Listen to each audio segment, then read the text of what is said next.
Are we live? Are we going? We're going. We're live, everybody. What's Hello. up, everybody?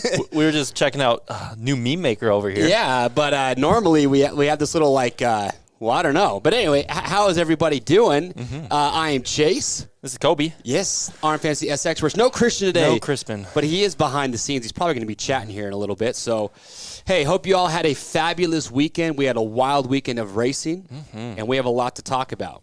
Kobe was gone away doing a photo shoot. He's been a busy man. We've been adventure gear.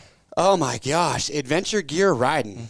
Yeah, Kobe's one of our full-time editors, so he doesn't get a break when he's not And that won't be the last SXperts. time. You'll get your fair share of Crispin, that's for sure. Where'd this nickname Crispin? Oh, I got a buddy. It sticks. Anyways. Oh, anyway, how'd everyone do on points? Kobe, how'd the you average do? was pretty far up. I think I was 59. You got 59 points? I think I got 59 points, and the average was 42.81. Oh, my gosh. Which Hold isn't on a sec. bad. What did I get? I forget now, but it wasn't pretty. I got Tomac right. If you didn't get Tomac right, then what are you doing? 36 points. Okay. Hey, you just Below gotta get average? A little below, yeah.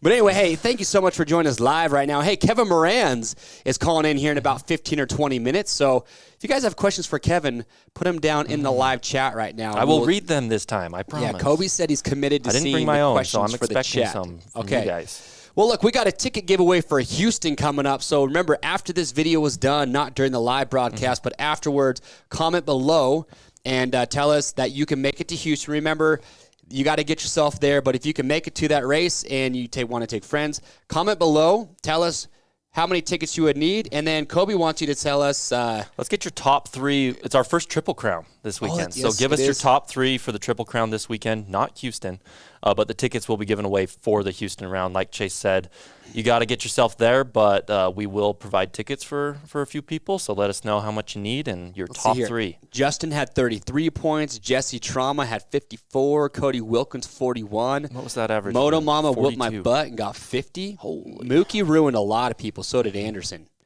We had we'll get to the player stats here in just a second. But hey, remember, if you're watching this video, if you've never done fantasy before, go to RMFantasySX.com, create your free accounts, free to play. All you got to do is make your top 5 picks in a wild card each week. You come to Kobe and I to get all the stats to help you make your picks. And then you just have even more fun watching the racing, and you get your chance at weekly prizes, and then we have the grand prize at the end of the year. Remember, too, you throw away your worst 2 scores of the year. So if you start round 3, technically you're still in the hunt for a grand prize. You just got to be pretty much perfect from here on out. Can't have any bad rounds to throw away. And with the knowledge we have now, you could do that because Tomac's just going to run away with it, right? Yeah. What do we have up for grabs real quick before we get to player stats? Let's talk about what weekly prizes we got going on here? First place with an MSR gear set. That's never bad. Yeah. Okay. Oh, man. Got MSR jersey. We got Fast Flex handlebars. I run those. Kobe, you've ran those. Those things are killer. Oh, I ran them for years. We got Fox MX gear set. So jersey, pant, gloves. Bridgestone Battlecross tires. A Cherby spending spree. Pro Taper's getting the Cella device, which is cool. It's a whole shot device you can set on your own. That for a little bit. I used it, Worked great. Let's see here. And some tie downs. We got LS2 Subverter Evo helmet for 7th. 8th place Fly Racing protection package. 9th, we got some Tusk MX tires. And then 10th, Skosh Boom Bottle. Boom Bottle. Yeah. And then, of course, 90 Rocky Mountain gift cards. All right. That's what I like to see. So there you can see them up on the big screen right now. And the grand prizes. Do not forget. This is what you're playing for, really. Yes, at the end of the year. 3 free dirt bikes at the end of the year. So, Holy all right. cow. Kobe. Yes. Stats. Stats. What do we have for player stats here? So average we've score, been talking about average score, which I was below. up there, 42.81. Yep. I feel like that's above average for the entirety of the player base. No perfect scores, actually. Yeah, so Big Mac's still the only perfect score. Wow, that's good. That's a title to be held. So what's crazy, too, is over 100,000 players. That means we've had like well over 200,000 picks. And you're the only guy. That's crazy. Still the only one. Run with it. All right, see, 27%, almost 28, had at least 2 picks right. So I was less than 27%. 66% of players had Tomac to win. Holy.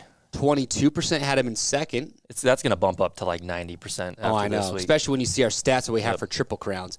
See, Sexton was the most picked to win with second most picked to win. He had 14%, so he was another letdown. And he was picked for, almost 5% had him in 5th.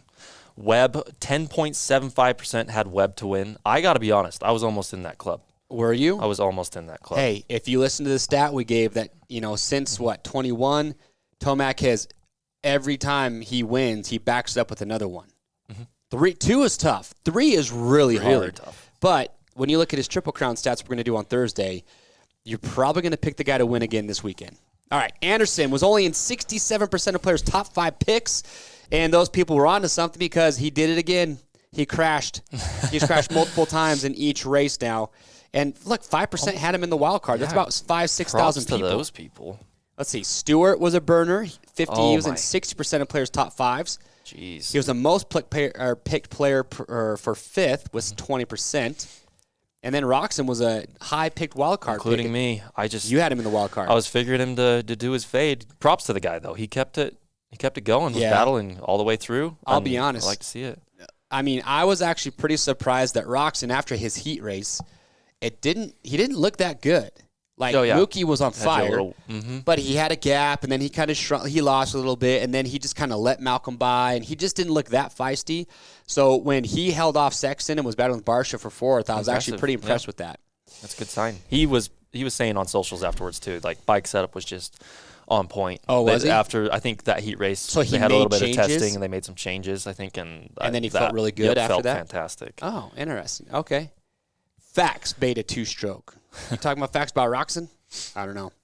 All right, remember, if you have questions for Moranz, who's calling in, he's one of the top privateers. He makes a lot of main events. He's going to be calling in, and he's doing a raffle for a mini bike that we're going to be talking about. We'll have him explain that a little bit more, but yeah, I definitely want to bring that up. Let's finish off these stats with Ferrandis was in 31% of players' top 5 picks. And where did Ferrandis end up? He ended up 6th, I believe. 6th, still just outside of? Like his starts, man. The starts kill that guy every single time. Only 8% had Barsha in their top 5. Holy. You know, I can't remember who I was talking to in the Discord, and I said, no, Barsha's not a good pick, and he completely proved me wrong. Plessinger was picked for the wild card by practically 12%, and only 3% had him in their top 5, and 3 were not right, dude. Unfortunately. How about, can we get more of the tweets from Jason Anderson? Holy cow, I love that. What did you guys think about the tweets? Yeah, we need to hear, comment below, the whole Barsha Anderson thing. Oh, Brody, who's in the right, who's in the wrong? I don't know. We're getting mixed signals here. Maybe we'll ask Moranz about that. Brody Richards 263. You go to RMFantasysX.com, and then you search in the groups. Just scroll down. You see the groups. You search, and it's just RMFantasy SXperts. That's the group that you can play with Kobe and I. Ferran has burned a lot of people. All right. RMFantasy SXperts, no spaces. That's right. Barsha is your come on, Futz. Futsy. All right. Let's get into some highlights real quick before we move on here. Oh, do you agree with Anderson's tweet? I like that. Let's do a poll real quick. Quick on the poll. Yeah. Well, here's the deal. He goes in. He deleted the tweet, by the way. Oh, he did? I don't know if everybody did everyone out there see that tweet? I think they showed it on the broadcast. Yeah, they did. Yeah, so which I was surprised that they did. Yeah. Really, but I liked it though. Yeah, It creates this drama. Yeah. Because then come main event time, everybody is thinking that Barsha is going to go after He's going to kill him. And I won't lie, my initial thought to that was, Anderson, why are you making enemies with freaking Justin Barsha right now? The one rider you don't want to have any to be mad at you, you're going to pick a fight with. I don't know. But I don't know. We have Barsha's takedown Anderson when he got into Barsha, and it's just hilarious though. It was just weird though because Barsha said in the post race interview that after that race he didn't say anything to Anderson. Which is why would it? That's coming from Barsha though. Yeah. I don't know. Not to call him a liar, but I'm what other incentive would Anderson have had to go out and tweet that? Anderson's not going to chop off your front wheel and then go yell at you. Unless something happened before that we didn't see on the broadcast. Perhaps. But supposedly, I can't remember, was it you saying that as Anderson was pulling off the track, Barsha was yelling at him? I don't think so. I don't know. It's just the irony. If Barsha did say something about that and he was mad at Anderson for that takeout, it's not even takeout, it was a pass. Look what he did to Sex in the main event, which we'll show you guys. Much worse. And this is not the first time. I don't know. It was weird. Getting some feedback. This is not the first time that he's been in this situation either, that he's said this kind of a thing, and it's just... It's a new year, it's a new Barsha, right? He doesn't want to be that guy. Not so much. But I'm just going to go hack off. And I love how it kind of felt like he was talking for Chase. It was like, oh, yeah, me and Chase are bros. Oh, yeah. Let's go ask Chase. I'm like, yeah, let's go ask Chase that question. Hey, Chase, how's Barsha? He's the last guy that needed the Barsha takedown. I don't know. Anyways. But it's just I like it, though. It creates controversy. It creates kind of this story throughout the night. And Anderson took it down, so obviously Kawasaki or somebody was like, hey, you should probably pull that tweet down, but too little too late. 58% know that they do not agree with Anderson's tweet. Really? And reason being is, do you think it was just a little too far? Call him the B word. Probably not the best idea. No, I don't think so either. But I liked it. I was like, ooh. Get some drama. It was pretty cool. Anyway, Barsha should study Tomac's passes, no contact. That's Dr. JB. This is who we get. This Justin Barsha this year is probably not going to make one clean pass. All right.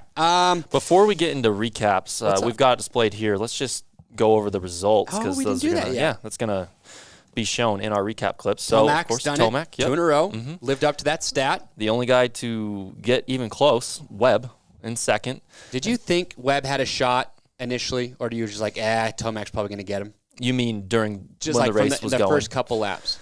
Yeah, I thought he'd have a shot. And then Tomac passed him in one lap? Yeah, I thought if Webb was going to do it, it wasn't going to be passing Tomac back. It was going to be holding him back for the entire race. That's hard to do. And very hard to do. If it was 5 minutes left, maybe a different story. And we'll see it. Tomac made it look easy. I know, he did.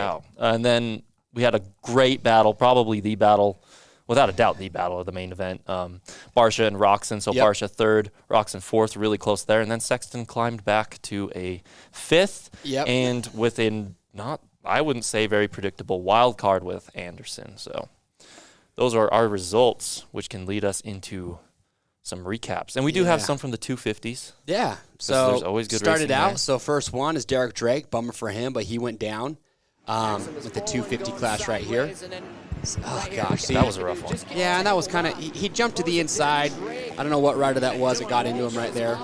Yeah, that was rough. Yeah, it was brutal. But he went down. Sexton's crash was brutal. I don't know how Sexton goes to the whoop section. We'll get that pulled up here in just a sec. What do we got here? This is right here. Oh, okay. Yeah, Sexton's heat crash. Just like Mookie, they had the same crash. But I was worried about his knee initially. I know. He got tweaked. Yeah, let's watch this a couple times. And he said after the race he was fine. Little endurocross action. AP tiptoeing, trying not to get smacked. Oh, gosh. Oh, what? Yeah, right here. Look at his steps out a little bit. His knee gosh. Even his ankle. I mean, AP was 3 inches from his head. Yeah. plowed We were looking him. at that last year's crash with Freezy when he got pile drive in the whoop section. That was a ball. Just glad to see they're all right. All right, Anderson takes out Barsha. Here's the takeout that Anderson had on Barsha in the heat. This was a love tap. Barsha sees it coming. Yeah. That is not a Knowing ya. takeout. I just wish he turned around and looked at him to make sure he was on the ground. I don't think Anderson meant to make contact there whatsoever. He was just going for a block pass. Good pass. I mean, Barsha would have just gone in at 90 and just hit the side of him and then turned. At least Anderson was like already completely around Look the at other him direction. take a seat. I didn't notice that. He just takes a seat. I know, it was kind of Oh, funny. my goodness. Gosh. It brought Anderson me joy. is a G. It brought me joy. I do like Jason, but he needs to figure it out. He can't be doing this stuff. Volan crashes out of the LCQ. I kind of feel like I jinxed this whole thing just because I had talked to his dad like 3 days before. There's your bonk. Chase Yeah. didn't notice this, so this will play back. Watch the poor. This is why our A-Stars guy wear drilled that helmets. Yep. Alpine This Stars is why they medical wear guy. helmets, because Watch him take him talk in. about a bonk. Right? Bink. Oh, that guy didn't even know it was Face coming. down in the dirt. No, he did not even see him coming. He was Poor looking the other guy. direction. Poor guy. Max owes that Just man doing a his signed job. jersey. But, I mean, Oh, gosh. yeah, Max that was just rough. I'm sure he'll come back, have some good rides. At least I sure hope so. It was just All right. not his night. Kate Clayson takes a trip into the nets in the LCQ and my just goodness. gives up the spot to McElrath here. Goodness. Here he goes. That's got to be Disappeared. frustrating. Hill was close. Yeah, Hill was riding good. Isn't it crazy, though, that, like, well, McElrath never won a title, but Justin Hill, in his prime, when he was on Yamaha, was at one point the points leader for the 450 class. For the 450. For the 450 class. Yeah, remember when he These broke his guys, femur doing yeah. that freestyle stuff? I know he broke his He was, femur. I'm pretty sure he was the points leader going into that. Wow. I don't know. Somebody correct me if I'm wrong, Those but Hill brothers, I'm a fan. Bo Garten, remember, you got to comment after the live show, just in YouTube. Comment down Copy below your after comment, the show. Yeah. paste that below afterwards. All right, now here's something I'm going to talk about with Moranz here that we're going to get to real quick. So, Carnage on the 250 start. I feel like this is kind of becoming a reoccurring theme where we're seeing a lot of guys Coming too just hot. coming in too hot, and this happens, man. Like, Poor all of them. Holy cow. yeah, it's just, Levi gets tossed. Kitchen's getting tossed, but then Robertson comes in and just chops his front wheel off. So it's like, okay, is it Robertson was coming in too hot? Like, do you fault him? Do you give any fault to anybody? These are younger racers. just don't know what to do. And I don't want to call them inexperienced necessarily. I mean, under the lights perhaps, but yeah, it's just they're all too fired up maybe. I don't know. I just, oh, gosh. But Okay. there has been some serious carnage. Faulkner. I mean, how did these Levi guys- Kitchen not these get guys- hurt? Look how hard he hits the ground. Did he continue racing? I don't know if he continued racing, but and then look at, I don't know the guy that was in the gas there. It's pretty brutal. That's very. Malcolm Stewart, not what we wanted to see, especially after he won that this heat ruined race. a lot of people's, including And our this producer. could have been a Levi's bad picks. one again. Like, he's lucky he didn't get really hurt right there. Full scorpion. You know what that feels like. I do. I do.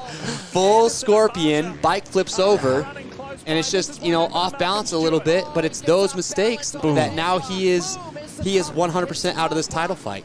Yep. I still want to see the man win a race, but it's just a He bummer. can do it. He can do it. He knows All right. that. Victoria says Kitchen is okay. Okay. Good to know. Oh my gosh. Did you watch Kitchen? And he was riding aggressive in practice and in Yeah, in the practice in the heat. Yep. Like, he was going after it. Yeah. Levi's going to have a good ride, at least somewhere throughout the season. Okay. Oh, gosh. All right. What else we got? Fudge Okay. just said that you know what to say. The apple doesn't fall far from the tree. I mean, James did crash a lot. Quite a bit. All right. Rob Deerdick replay reel. You like that? All right. Barsha taking out Sexton. Now, here's the irony. Same corner. If Barsha was mad at Anderson, that's not even close. And then Barsha does the freaking throw my hand up Yep. thing. Like, going on? I'm sorry. Look, he's like, Oh, sorry, oh, I didn't mean to do pathetic. that. Give me Oh, my a gosh. break, Because he Barsha. knows in this moment that he's going to get flack. Yeah, or the AMA is going to penalize it. It's like, dude, stop doing To this. Barsha's credit, it's not the dirtiest thing I've seen. It's but not, but it's no like- better than what just happened to you. So Don't. Yeah, absolutely cleaned out. It's what Ricky Carmichael said. But it's like, don't act like you didn't mean to do that and put your hand up like, I'm sorry. This is all I want from Barsha. I just want him to own it. He knows what he is. We know what he is. Just own it. It would be He'll nice get to a see. bigger fan base for owning it. Jeez. I don't know, but I want to talk to Sexton and be like, hey, dude. Well, Sexton's going to be calling in this year. We're going to ask me like, hey, like Barsha said, you guys are buddies. Like, is that really the case? Are we going to be at A2 or not? I won't. I don't believe Chase will either. No. Someone super random said, our bar banging's fine, but denying it is cheap. Exactly. I agree. Own it. Just own it. Just own it. Like, hey, I'm happy to see some bar banging. Like, it's inevitable. That's fine. But just own up to it. Leave him alone. I can't leave him alone. He's done it too many times. Exactly, beta 2-stroke. That's the irony here. All right, so we're going to get Kevin Moranz on here in just a moment. Oh, Kevin Moranz is ready to rock and roll. Ready? Okay. All right. Well, look, this man is one of the privateers you should be watching out there. Had a rough night in San Diego, but he's going to bounce back this weekend at A2. But Kevin Moranz, my man, how are we doing? I'm doing good. How are you guys doing? Doing good. Dude, hey, thank you for taking the time to do this, by the way. No, for sure. I appreciate you guys having me on. Well, hey, let's kick this off the right way. So Christian told me to let everyone know that you're doing some sort of raffle drawing for a pit bike or a mini bike. Tell us about this. Was there any story beforehand, too? Like, what happened? Was this the same night as San Diego? For what? For, like, any van situation? I'll just let you run with it. No, you're good. You're good. So getting out to California is when we had our troubles. So as soon as we left, we got really lucky because it happened 15 minutes into our drive. So the transmission went out in my van. Where are you driving from? Kansas, Topeka, Kansas. So it was about to be a 24-hour drive. Holy cow. Barf. Okay. So, like, it could have happened 15 hours in, and then we've been really messed up. But it happened 15 minutes. So we got really lucky in that sense. So, yeah, we brought it back home. Ended up just kind of getting a loaner van, building it out in 6 hours, and then got on the road the next day kind of deal. So I'm in my loaner van right now. But, yeah, so that's kind of the situation we had going on. So we obviously did good. We made the main event in A1, and then we took our signed jersey and we kind of put it up as like a little raffle thing. So the pit bike thing is with YCF. So when I went over to Paris in 2019, got on the podium, or no, 2021. So last year, 2 years ago, whatever, got on the podium. They sent me a pit bike. So I obviously rode that pit bike because it was kind of my trophy. It was super sick. And then they got on board. We did a whole pit bike giveaway last year. So we're doing that again this year. Okay. So yeah, if you grab a $10 donation to my program via my website, gets you entered for that pit bike at the end of the season. But yeah, we took our A1 jersey and put that up as well. Like anybody who went and grabbed a $10 donation to the program, pit bike entry, whatever, if you did it X amount of time, which was obviously before we did the giveaway, you'd be entered for the first signed jersey that we had with our new canvas gear. So we're doing the same thing this weekend because we raised, so our goal is to get to 5K. To cover the transmission. We got to 3,500 with the jersey, which was sick. Nice. So it's just people grabbing, anything from 10 and up. Obviously, all that adds up. But we had a pretty good get off this weekend. I don't know if you see this, but yeah, I heard you were giving that away or something. Yeah, so we got it took a digger, but yeah, FMF was cool about it, and they're like, yeah, dude. So we're signing that, and then now that's kind of our giveaway for this week. So if you go grab a $10 donation on the website, kevinmoranz.com, you'll be entered for this. We'll give this away before A2. Or kind of our goal is to raise the additional $1,500 to fix the transmission in our van. Interesting. Awesome. So was your get off wasn't an LCQ, right? Because the LCQ, I think you were like 5th or 6th. You were just on the bubble. Was it qualifying? Yeah, I barely missed the LCQ. I struggled in the heat, but no, the crash happened in qualifying. So qualifying 2, when track got way faster. Right? Yeah. Thank goodness because it happened on the 3rd lap. The 2nd lap, I put in a good lap to at least bring my time down. Okay. So thankfully I did that. And then, I just looped myself out in lap 3, and then bars were all destroyed, pipe, subframe. So where was it at? I'm done. So right after the finish line, go over the double turn. You know how we're 3ing into the mechanics corner or whatever? Yeah. So I 3'd in, obviously, in the 2nd lap, in my good lap, and I was coming around to do another fast lap, and I was trying to cut down to 3. Well, I was cutting down, but the rut kept going out. So I was cutting down, my weight was going down, but my front end stayed in that rut. So like I'm drifting away from the bike and leaning like I'm about to just tip over, and it turned hard. And I haven't whiskey throttled on a 450, but boy, I grabbed a full throttle and it just looped out. So like it took off the triple and I just stayed standing there kind of deal. Just watched. I mean, obviously, I tumbled, but yeah. But body was okay. Body was okay. Bike was not. Sheesh. Interesting. Hey, so here's a couple questions I was thinking of that I'd be curious to know from you as a privateer racer. So first of all, I think everybody can agree that nobody wants to be behind Justin Barcia at a main event.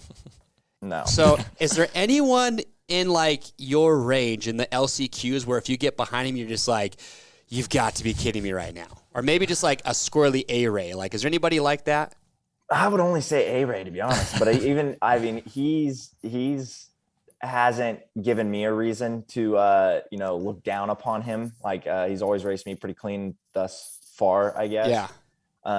Hill is usually kind of aggressive, but at the same time, it's a little bit different in the 250 class. It's kind of like kill or be killed in 250 class. I think a lot of people have a little bit more respect in the 450 class.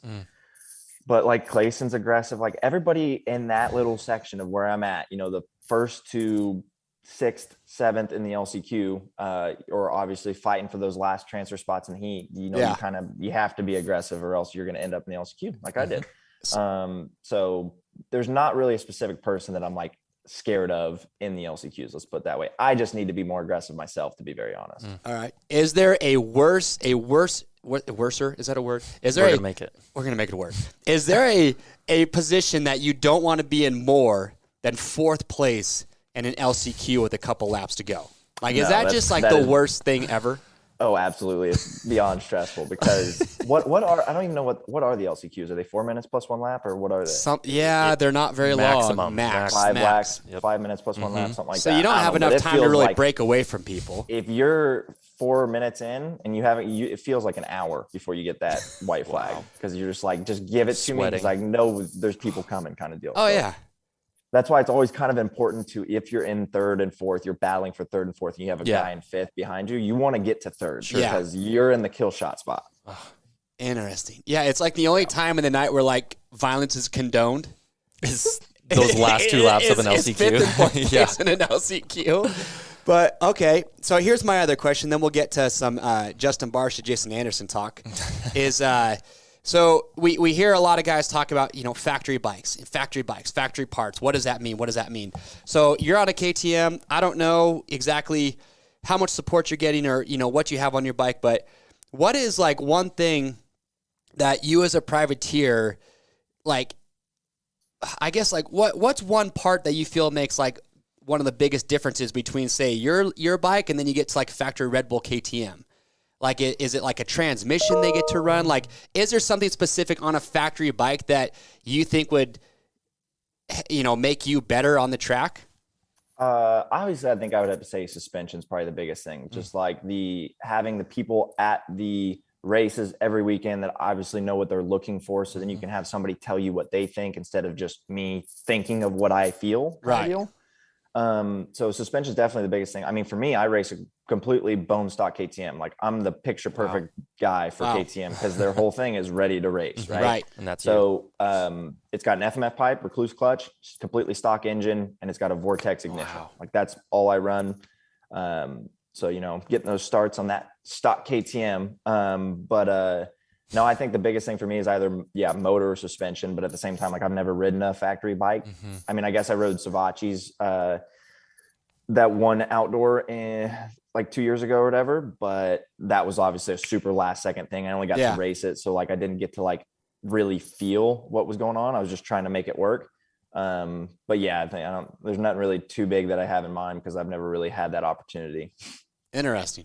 All right, yeah, I was just curious. So you think suspension is one of the bigger things? I mean, I used to kind of like shake my head at the pros when they're like, like when you get Tomac or Roxon who say like, oh, the bike, I'm trying to figure it out. And I'm always thinking in my head like, dude, come on, like don't be blaming the bike. But I guess when you guys are at that level, you're probably so sensitive to the bike that you can feel every little thing going on. So, all right, good to know. My main thing with that is like, even I don't know what all the guys run. Obviously, I know some of them like detune their bikes. You don't need a whole lot more in a 450. Well, the 250s are already doing everything the 450s are. Yeah, exactly. So the start, right? The start's where you'd need more power. Yeah, the starts. Well, the difference between 250 and 450 is just obviously the biggest experience for me going from the 250 to 450 Classic. You can be way more aggressive because you can stay lower in the corners and still get the 3 out of the corners. Like on a 250, you're holding up wide to get that momentum to get those 3 ins and stuff like that. So yeah, the biggest thing there is obviously the rhythms become easier, but you don't need much more than a stock 450. Yeah, you could probably use a little bit more out of the corners. So like these guys doing their transmissions and, remapping their bikes so it hits harder in certain spots. But a stock 450, you can be competitive. It's just suspension and comfortability, confidence. And then for me, it's nutting up in the whoops because that's where I got to nut up in the whoops. I don't blame you. But it's like, dude. We got Jason in our chat asking what's getting done on the bike during the week. Well, on average, privateer versus factory. So nothing. I prep my own bike, wash my own bike after the LCQ, respect, oil the chain, and it sits in the rig until I get there Friday, and then I change the oil, change the clutch if I have to. Do you have anybody off track, like a mechanic, somebody who's consistently there for you? So Chris is he runs the whole next level team that we have going on. He kind of started that team honestly for me, and we've kind of been going throughout with the last couple of years. It keeps growing, which is super sweet. Yep. But he takes me to the line, but I do all my own bike work, Friday in between the week, everything like that. Like even this week when I obviously had the fire drill of destroying my bike, he helped in and jumped. There was another mechanic, Tommy, that jumped in to help. So they helped me on race day, but everything else is on me. Wow. Jeez. Crazy. Super. I'm only to blame myself for my racing, and I leave it all to the last couple days because I'm just a procrastinator. But you're on schedule and you're traveling so much further. So respect. That's crazy. Yeah, and then all the extra things that I do with the whole Moranz Mafia stuff and helmet wraps every weekend, and then every weekend you're doing a helmet wrap. Yeah, so that's gotta take 2 days in itself. Yeah, because this is the one we ran. Oh man, where do we need to go? This is the one we ran this past weekend. Okay, looks good. So red line oil, whatever. So we do a different one of these for every weekend. That helps me pay for my flights, hotels for the weekend. We do some bike branding stuff. So it's an opportunity for another company to jump in on a 1 weekend basis instead of all season. Right on. He gets a couple logos on the bike. So it just helps fund the program. Busy guy. Cool. Hey, all right. So, let's dive into this. So did you see the whole Jason Anderson Barsha thing, the tweet from Anderson? I did not see the tweet. I just saw the video of them talking to him and then Tomac's reaction and then Webb's reaction. I loved it. Well, yeah, Barsha said in that post race that he didn't say anything to Anderson. Anderson just came up and cussed him out. It's like Anderson's not going to saw off your front wheel and then come cuss you out. Clearly you said something at some point to him. But so Anderson just tweeted dude, called him a B. And he said, you can take it or you can dish it out, but I loved it. Yeah, so because then comes the main event and you're just you're doing doing this. You're like, I want Barsha to start behind Anderson real quick. And Kevin's over here I just want to stay out of all of it. Yeah, that's honestly no joke. But I mean, Barsha's known for that. So I don't really know what anybody expects at that point, because obviously the whole Bogle situation of what he did last year and everything. That was amazing. Yeah. No, dude, that was Bogle did to him what Jared Stanky just did to Cade Clayson at the arena cross. No kidding. Just waited to get lapped and then take him out. Pretty wild. I think Bogle's was much better because he did not look over anything. He just popped the clutch, used his peripherals, I guess. But I don't know. I don't know. That's a different thing. What's funny though is that Barsha was saying how after he took out Sexton on the interview, he's like, "Oh yeah, me and Sexton are friends. I never want to see somebody go down." I'm like, "Says who?" I'd love to hear Sexton come on right now and see if you guys are buddies. Are you serious right now? I don't know. Yeah, dude. Sexton almost destroyed me in the start of the LCQ. He shot in from the outside. Oh, he was going for it. Yeah, I was second. He ended up shooting past the corner, and then I passed him again. Wow. This guy is on my front wheel. But do you kind of expect that, though? If you got Sexton who's dude, I have to get a start, do you kind of – okay, next question. This leads us to it because we were just talking about this. Do you think something needs to change with the starts? Because we've been seeing a lot of bad crashes, Forkner's out for the year. The 250s just had another big pile up on the start where Levi Kitchen, a lot of these dudes had a gnarly get-off. Do you feel like the starts, they can make them safer? Still make it competitive, but not – have what we're having? Yeah, I really enjoy the obviously me being a good starter. You can start pretty much from anywhere on the starting line when you have a sweeping corner, you go around a berm. But when they have these, which obviously it's just kind of they have to deal with what they have in the stadium kind of deal. But when you go around a berm and it's more of like a gradual corner, it's always a lot safer than these hairpins that you have people coming from, I don't even know. I don't want to give wrong statistics here, but I don't know how long or wide the gates are, but let's just say 100-foot difference in angle coming to a hairpin corner. That's where you probably have more of the issues. Then when you have a sweeping corner, it's a lot safer. It's like what I enjoy. Like I can grab a start from the very outside gate in a sweeping corner. But when you have a hairpin, like what Sexton, his situation was put in the LCQ, he was way outside. Right. He obviously dove in and overshot the corner. But, that's where the problem comes in when it's so tight. Makes sense. Interesting. Yeah. I don't think the Forkner one, I think that was just a goofy situation because that was a 90. That's a pretty safe first corner. The one this weekend was a lot different with how sharp it was. Sure. Like almost complete stop to make the corner. Yeah. Okay. One of our other SXpert Christian, he's got a good question with this upcoming round with Triple Crowns and no heats. Do you have any sort of a different strategy for qualifying, or is it just the same old, just put your head down and my nuts need to be this big and just go faster in the whoops. Like, for sure. Whoops. Okay. That's the biggest thing for me is just honestly, like qualifying isn't always, I'm a much better racer than I'm a qualifier. So that's obviously what I need to kind of work on, but it's just, stepping up in qualifying so you don't have to stress it. But I mean, at least you still do have an LCQ. It's not like an East-West shootout situation where you have to be top 22 or you don't get to go at all. Okay. So hopefully I'm not in the LCQ, but I'm kind of known to be a good starter and I can get up there and do things right. So you say that it's like, you say my nuts got to be bigger to get through the whoops. My question is that the difference between you and like a Malcolm Stewart? Is he's just more willing to hang it out, or do you feel like they're more confident in their bike setup? Like 100% it's bike. Yeah, it's bike. I mean, yes, he's obviously more talented. He's got more experience. Like I'm not going to take that away from him. But if you're comfortable with your bike and you know what your bike's going to do, you can predict your bike, you're going to be much more confident, come in with a lot more speed. That's the biggest, I don't want to say the biggest difference, but that's a difference between like Tomac, Malcolm Stewart, like those kinds of guys and the speed that they're bringing into the whoops compared to me. Cause like, I don't 100% know what my bike's going to do or trust it, or, maybe I'm just being lazy because I'm thinking so much about the track kind of deal and I'm not squeezing and keeping my heels down like you're supposed to in the whoops. Right. Like when you have proper form and obviously just the experience and the speed that you bring in, because the more speed you bring in, the easier it is, but it's also scarier. So it's especially with the cups and the different dips and everything that, you see like Sexton in the heat race get completely kicked sideways. Like that can happen sometimes. So the more you can put that out of your head and just come in with speed instead of thinking about it so much, like that's where I struggle right now is I'm thinking too much. So my balls need to get bigger and I need to stop thinking so much. All right. Well, look, man, we don't want to take up too much more of your time because we know you got a busy schedule. But we're back to Anaheim too. Do you like the Triple Crowns? I do, because if you get in, then you don't have to stress the rest of the night, but obviously it's super tough to get into. So for me, I'm all about it either way, because at the end of the day, it's the fastest 22 of the weekend. And, I'm obviously kind of in that bubble. So if we can make it happen, I'm all about it. Yeah. Last thing. So Jesse Trum in the live chat just said, get rid of the steel gate start. Do you think that would change anything if they got rid of the grates? I think that was a good. That's what I love. I love the steel grate start, because then you can get last gate pick and still get a good jump, because it's all the same. That's at least for me. I don't. I'll go ahead. Good. No. I'm pretty much done. Oh no, I did some gate drops at Mesquite. I don't know if you've ever been to the Mesquite Moto Track. But they have a metal grate there, and I'm like, dude, it's amazing. Like, you don't have to prep your rut. It's always the exact same. You know exactly how the bike's going to react when you drop the clutch.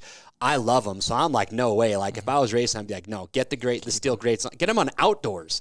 I don't know why they're still doing dirt I'm waiting for them to bring it outdoors, because that'd be a game changer. I don't know why they haven't yet, but I think they should. You got a new shirt idea from Randy. Big nuts. I need big nuts, he says. Okay. Well, thank you so much, Kevin. Best of luck this weekend. I'm super excited to switch it up with the Triple Crown, and hope you get in and have plenty of race time. We're going to do our best. Let's get a link for that giveaway down below. So kevinmoranz.com is what you said, right? kevinmoranz.com, $10 program donation. You'll see the little pit bike emblem.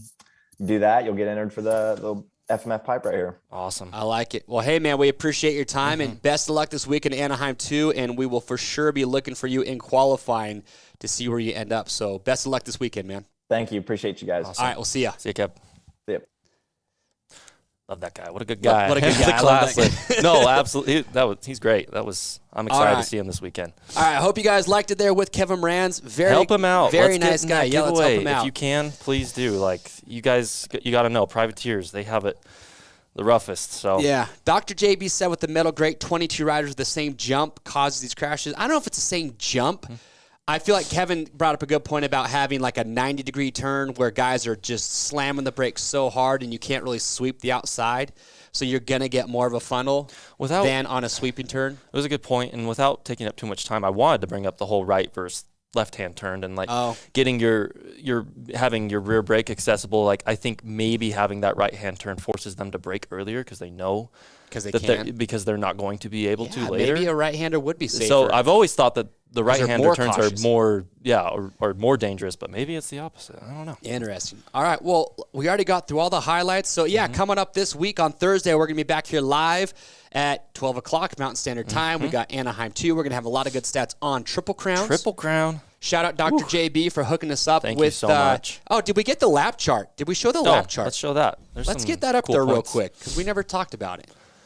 AC, I'm glad to see him lead some laps. He faded back, but look, he talked about it. It's progress. He's totally fine with an 8th place. I'm sure we'll see him in that, 5th, 6th, maybe even 4th place bubble here soon. I think just the speed, maybe the conditioning is not quite there, but Roxon had a good from 9th off that first lap. Like I said, Roxon was probably what stood out to me the most, just because based on his heat race, I did not have high hopes for him in the main, but the fact that he moved up, got into 4th, and stuck clean behind Barsha for a lot of laps with Sexton. That's what kind of surprised me is that Sexton did not catch Kenny or Justin or both with 9 laps left in the moto. So that was kind of surprising to me, but I'm glad to see that. Webb is our only guy to... AP had a pretty good ride. Didn't get a great start, but he had a bad gate pick because he was not good in the heat. Had to be somewhat flustered, too, after a crash like that. But to be lap 15th after lap 1 and move up into... Where'd he end up? 9th? 9th. That's not a bad ride. I feel like AP could with a good start. Was he the only guy to... Or the end of the lapping era? Were they lapping up to 10th place? Well, they lapped Craig. So Craig was the one rider to me that was like kind of another letdown, man. Yeah. Started in 15th, got to 11th by lap 6, and then never moved forward. It almost makes you wonder, like, is there something going on there? But the other thing, though, look at who is in front of him. All the guys in front of him are past champions that fly on a dirt bike. So it's not like you're just expecting him to charge up to 5th place because he's got these guys in front of him that are hauling. So it just goes to show with, unless you start somewhere in that like 7th to 1st range, you're probably not going to be able to move up very much. All right. Sweet. Sexton could have something tweaked. He said he's okay. Said after the race with, I think, Swap Moto, he's like, I'm good. He raced 2 more races after that, so. It's true. I mean, but there's a lot of adrenaline. Anyway. I don't know. That's all I got. Kobe, you got anything? We have some memes you guys could take Oh, my goodness. I forgot about the memes. They would have been very sad. Thank you, I would have Levi. been very sad. Yep. Thanks That's to our Levi, producer, by the way. The voice, the silence. All right. This is kind of true. I was talking about this. Star went from dominating the 250 class to just Tomac just holding them up. I mean, but in their heat, they were 1-2, Ferrandis and Tomac on their start, I think. They were, and Levi Kitchen ran really good in that He was 3rd. Yep. But still, they're not comparing to what Tomac's doing. You're used to seeing a blue bike and 250s up front a lot. That's very true. Dude, I'm not going to lie. The 250s are kind of boring right now. With Jet just... Slow down, Jet. With Jet not looking like he's trying and winning, you're just like... It hurts. It does. It's got to hurt to beat anybody else. Hampshire had some good speed, too. I had high hopes. Oh, that was a lot of people, including Levi. I had him in 5th. He got convinced to put him for the win. It was a little brutal. I don't blame anybody who did, but... Oh, man. Is that, like, are those tears of joy? It could be, but there was a lot of kicking. A lot of kicking there at San Diego. But Kenny got 4th. Like, you still can't be upset about that. And he pulled a whole shot in his heat, right? But just what we talked about, though, like losing... It's just you don't want to see someone kicking a bike over. No. That's good. Oh, my picks. Definitely round one. I was a little better here at San Diego. True. I've been pretty good. I made my picks. I did not change them other than Marv getting hurt because he was my wild card. That's awesome. All right, what else? That's how wild cards go. If you have the wild card for the first 15 minutes, you actually don't. Well, you know what gives me anxiety is when you look at the timing and scoring and they show the gaps between the riders and you see like you've got the wild card correct, but then you realize that 8th place is a second behind them. And you know that 8th place is probably going to the lower the wild card is, I feel like the more possibility for it to fluctuate too, because think about it, then there's just more chance of one of those guys ahead of them going down. And all right, Barsh, so this was the best tweet. meme of the weekend, right? It's not even a meme. That's just a tweet. The best it's a tweet meme of the in itself. Barsh is a meme in himself. Holy cow. Oh, gosh. That's what I was expecting. I was expecting this red rocket to plow this green John Deere tractor. Jet should try. What on. if Jet did goon ride in the middle of a main? That wouldn't be a good. He practically is. I know. He's not trying very hard. Doesn't Great look start, like it. fast lap times, bam, bam. I mean, look, Bam Bam rode good. Like, no one's going to take that away. Like, a solid 3rd place holding off Kenny the whole time. And don't get me wrong, like, he can ride the way he does. It gives us something to talk about, to watch, but he's just got to own it, in my opinion. Oh, gosh. Well, anyway. Great weekend of racing. Great show. You guys have been Did super. you just say racing? Racing? Yeah. 24 hour? We're going to soundbite that, dude. Oh, goodness. Kobe's got a list over here. Oh, yeah. So link to the Discord is in the description. That's where we upload the memes. We have a chat going on all day long during the race day. And I noticed that we didn't have the meme creators' names tagged to those. We'll get that update for next time. You guys definitely deserve your credit. So, yeah, get in the Discord, post your memes, or just talk racing. Love them. Dr. JB's in there. You can talk to the man, the myth, the legend himself. You can see all the stats, too. All the stuff that Dr. JB sends us, he puts in the Discord. So you go into there, you click on our group, and then you can see the meme submission. You can see stats on stats on stats. You got the group chat. So be sure to go check all that stuff out. Other than that, though, like I said, we did the weekly prize. Got some killer prizes to give away. Make sure once this is posted, not during the live stream comments, go once this video is posted, comment below how many tickets, if you could make it to Houston on your own, comment how many tickets you would need, as well as the top 3 that you're anticipating for this weekend. Look at that. Triple Crown. Dr. JB says stats coming tonight. He's on it. He's a beast. Well, look, everybody. Was lazy. You're not lazy. Thank you so much for everybody that tuned in live today. Big shout out again to Kevin Moranz. Go to his website, help support him. And, come at us with this Thursday if you guys have questions, any subjects maybe you want to talk about. We are looking forward to it. So Thursday, subscribe to the Rocky Mountain YouTube channel if you haven't already. Hit the notification bell. Kobe, is there anything else we need to talk about? That's it. All right. Thank you for tuning in. We'll see you soon. Your list caught up to you there.